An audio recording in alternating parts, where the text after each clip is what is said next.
ছেলে বাসায় আসলো, দেখতে পেলো বাবা ওষুধ খাচ্ছে। বলল বাবা, বাবা তাকালো, আগামীকাল এক্সাম আছে, আমার টাকা লাগবে। আর টাকার কথা শুনে বাবাটা থমকে গেল, কোথায় পাবে টাকা? ঠিক আছে বাবা, ভিতর আয়। আর ছেলেকে আশ্বাস দিল, ছেলে খুশি মনে শুয়ে পড়লো।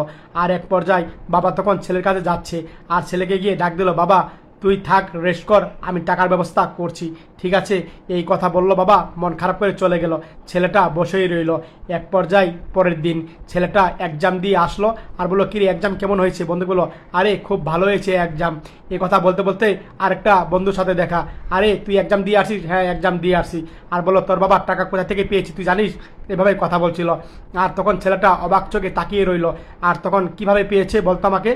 এই বন্ধুর কাছে তার বাবা টাকা চাইছিল, ছেলের এক্সাম, বলেছিল দাও না বাবা, টাকা দাও, আমার ছেলের এক্সাম, না হলে পড়ালেখা নষ্ট হবে। আরে টাকা নাই, যান যান, টাকা নাই। টাকা কোথায় পাবো? টাকা নাই বাবা, দাও না, আমার ছেলে দিবে।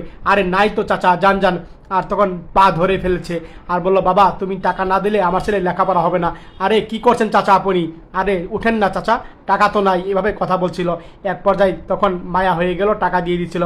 আর এই ছেলেকে সব ঘটনা খুলে বলল, তোর বাবা এভাবে টাকা তুলে তোকে এক্সাম করিয়েছে। আর চলে গেল।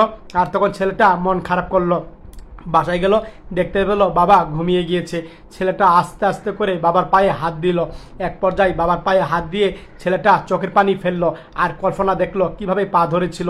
ছেলে মেনে নিতে পারছে না, তার জন্য বাবা এত কষ্ট করেছে। এক পর্যায়ে পা ধরে কান্না করছে।